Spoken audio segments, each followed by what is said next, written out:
Assalamualaikum. Okey, sini saya ada nak unboxing high pressure washer. Okey, boleh guna untuk masuk kereta, masuk lantai.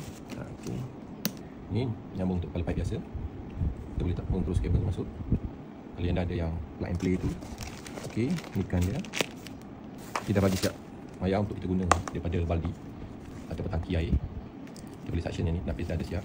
Ni kita sambung ke, napis ni sambung ke pump water jet. Okey, ni kabel untuk ke gun dia. Ni untuk air sabun. Taruh sabun dalam ni yang senang berbuih ni. Dia ada sabun yang biasa, sabun sekretarian jenis. Macam untuk buih je lah. Masuk dalam ni, baru dia keluar berbuih. Sembuh kat kereta. Okey, boleh tengok spek dia.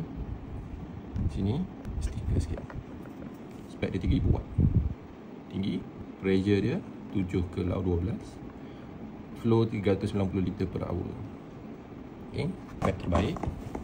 Tengok spek dia ni, ada button on off. Okey.